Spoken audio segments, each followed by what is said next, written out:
கடந்த சில நாட்களாகவே இர்ஃபான் பதான் அப்படிங்கிற ஒரு பெயர் தொடர்ச்சியாக பல்வேறு சர்ச்சை கருத்துக்களுக்குள்ள சிக்கி சுழன்றடிச்சுக்கிட்டு இருக்கு.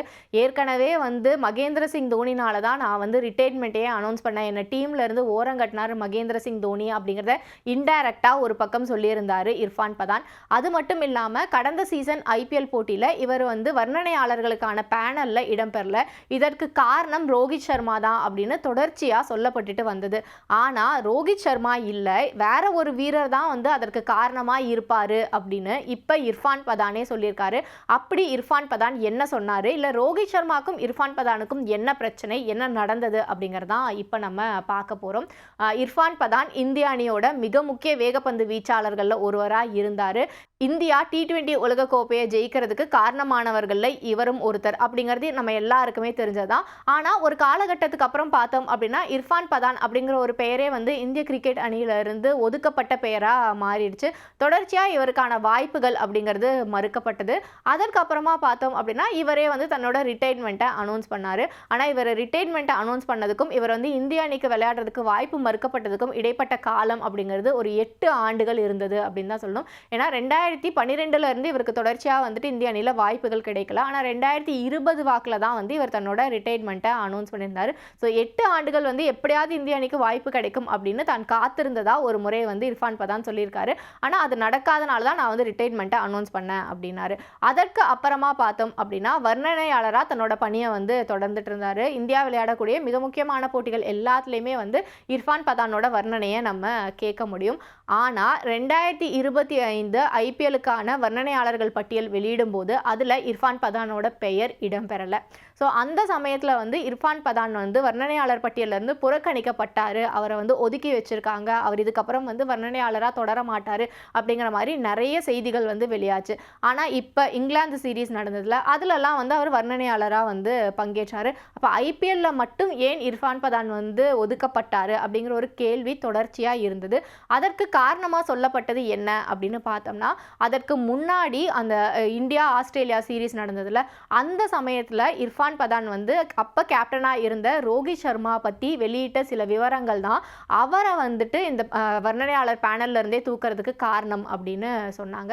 அப்படி இர்ஃபான் பதான் என்ன சொல்லி இருந்தார் அப்படின்னா, ஒரு முறை அந்த சீரீஸ் அப்படிங்கிறதா ரோஹித் சர்மாவோட கடைசி தொடராக இருந்தது அப்படிங்கிறது ஒரு பக்கம். அதுலேயும் குறிப்பாக சொல்லணும் அப்படின்னா, கடைசி போட்டியில் நான் கேப்டனாக இல்லை, நான் பிளேயிங் லெவல்னே இல்லை, நான் வெளியவே உட்காந்துக்கிறேன், எனக்கு பதிலாக வேறு யாராவது பிளேயரை நீங்கள் யூஸ் பண்ணிக்கோங்க அப்படின்னு ரோஹித் சர்மாவே சொல்லி பிளேயிங் லெவன்லேருந்து தன்னை விடுவிச்சுக்கிட்டாரு அப்படிங்கிறது நமக்கு தெரியும். ஸோ இதை தான் விமர்சிச்சிருந்தாரு. நீங்கள் கேப்டனாகவும் இல்லை, பிளேயிங் லெவன்லேயும் இல்லை அப்படின்னா நீங்கள் ஏன் டீமில் இருக்கணும்? ஒருத்தரோட இடம் வேஸ்ட் பண்ணுறீங்கள. உங்களோட சராசரி அப்படிங்கிறது இந்த தொடரில் வெறும் 6 மட்டும்தான் இருந்திருக்கு. அந்த அளவுக்கு ஒரு மோசமான பெர்ஃபார்மன்ஸை கொடுத்துருக்கீங்க அப்படின்னு கடுமையான விமர்சனங்களை முன் வச்சுருந்தாங்க. ஸோ இதை பேஸ் பண்ணி ரோஹித் சர்மாவோட பிஆர் எல்லாரும் சேர்ந்து இர்ஃபான் பதானுக்கு எதிராக நிறைய கருத்துக்களை பதிவிட்டாங்க. அதனால தான் அவரை ஐபிஎல் கமெண்ட்ரி பேனல்ல இருந்தே தூக்குனாங்க அப்படின்னு சொல்லப்பட்டது. ஸோ இது தொடர்பாக அண்மையில் ஒரு நேர்காணலில் இவர்கிட்ட கேள்விகள் முன்வைக்கப்படுது. விராட் கோலி, ரோஹித் சர்மா, ஹர்திக் பாண்டியா இவங்க 3 பேரை பற்றியும் நீங்கள் என்ன நினைக்கிறீங்க அப்படிங்கிறது. அப்போ இர்ஃபான் பதான் சொன்ன பதில் அப்படிங்கிறது, இவங்க 3 பேருமே எனக்கு நெருக்கமானவங்க தான். அது கிரிக்கெட் விளையாடிட்டு இருந்த காலகட்டத்தில். ஆனால் நான் ஒரு கமெண்ட்ரி பாக்ஸில் உட்கார்றேன் அப்படின்னா ஒரு வீரர் என்ன பண்ணுறாரு, அங்கே என்ன நடக்குது, அந்த போட்டியில் அவங்க எப்படி பெர்ஃபார்ம் பண்ணுறாங்க அப்படிங்கிற எல்லா விஷயத்தையும் ஆடியன்ஸ் கூட கனெக்ட் ஆகி அவங்களோட எண்ண ஓட்டத்தில் இருந்து சொல்லணும். அதுதான் என்னோட வேலை.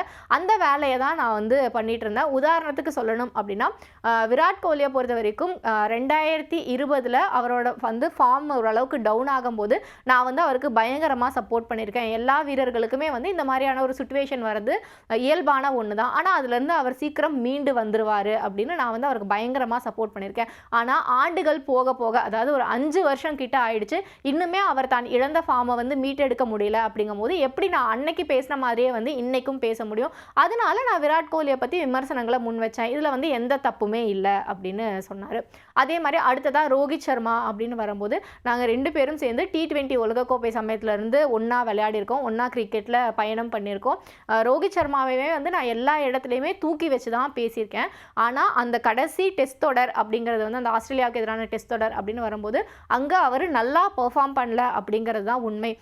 அந்த தொடரின் சமயத்தில் கூட வந்து நான் சார்ந்த ஒரு ப்ராட்காஸ்டிங் நிறுவனத்துக்கு அவர் வந்து ஒரு இன்டர்வியூக்காக வராரு. அப்போ அவர் எங்களோட கெஸ்ட்டு. அந்த சமயத்தில் வந்து நமக்கு ஒரு கெஸ்ட்டு வராங்க அப்படின்னா அவங்களுக்கு ஆதரவாக பேச வேண்டியதும் என்னோட வேலை தான். ஸோ அங்கே நான் அதை பண்ணேன். ஆனால் அதை தாண்டி அந்த தொடர் முடியும் போது பார்த்தோம் அப்படின்னா ரோஹித் சர்மாவோட பெர்ஃபார்மன்ஸ் சரியில்லை, ஸோ நீங்கள் வந்து இதுக்கப்புறம் வந்து டெஸ்ட் கிரிக்கெட் விளையாட வேண்டாம் அப்படிங்கிறத நான் ஓப்பனாக சொன்னேன். ஆனால் ஒயிட் பால் கிரிக்கெட் அப்படின்னு வரும்போது நான் நிச்சயமாக வந்து ரோஹித் சர்மாவோட பக்கம் தான் நிற்பேன், அதுதான் அன்னைக்குமே நான் சொல்லியிருந்தேன் அப்படின்னு சொல்லியிருக்காரு. அடுத்ததாக 3வது நபர் ஹர்திக் பாண்டியா. ஹர்திக் பாண்டியாவை பற்றி சொல்லும்போது என்ன சொல்லியிருக்காருன்னா, பரோடா சேர்ந்தவங்க இவங்க 2 பேருமே நிறைய லோக்கல் மேட்சஸ் எல்லாம் வந்து ஒன்றா விளையாடி இருக்காங்க. அதாவது ஒரு யங் ஹர்திக் பாண்டியா இருந்த சமயத்தில் இவர் வந்து ஒரு சீனியராக இருந்து நிறைய இடங்களில் வந்து நான் அவருக்கு கைட் பண்ணியிருக்கேன். இந்த பையன் வந்து ரொம்ப டேலண்டடாக இருக்கான், இவனுக்கு வந்து வாய்ப்பு கொடுங்க அப்படின்னு நானே வந்து நிறைய பேர்கிட்ட போய் கேட்டிருக்கேன். எந்த வீரரையும் வந்து அதாவது நான் சார்ந்த இடத்துலேருந்து வரக்கூடிய எந்த வீரரையும் வந்துட்டு நான் வந்து ரெக்கமெண்ட் பண்ணுறது அப்படிங்கிறது என்னோட கடமை. அதை நான் வந்து தொடர்ச்சியாக பண்ணியிருக்கேன்.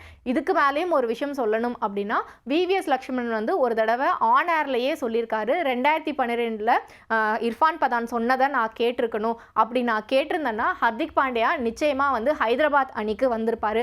ஆனால் அன்னைக்கே அதை நான் வந்து கேட்காம விட்டுட்டேன் அப்படின்னு சொல்லியிருக்காரு. ஸோ நான் VVS லக்ஷ்மண் வரைக்கும் போய் அவரை வந்துட்டு ரெக்கமெண்ட் பண்ணியிருக்கேன், பிகாஸ் அவர் வந்து ரொம்ப டேலண்டடான பர்சன் அப்படிங்கிறனால அப்படின்னு சொல்லியிருக்காரு.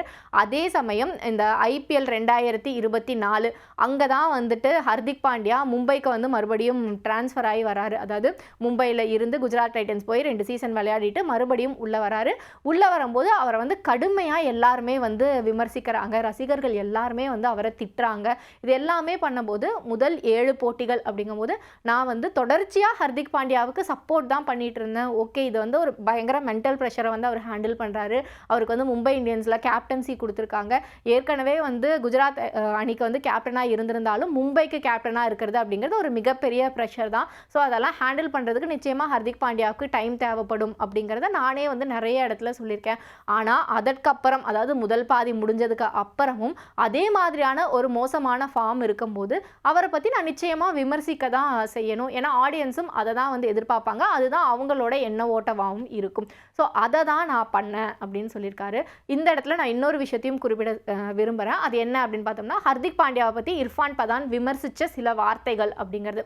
முதல் விஷயம் என்ன அப்படின்னா, அவர் டீமில் இருக்கிறவங்களே வந்து இவரை கேப்டனாக ஏற்றுக்கல அப்படின்னு ஓப்பனாக உடச்சி சொல்லியிருந்தார் இர்ஃபான் பதான்.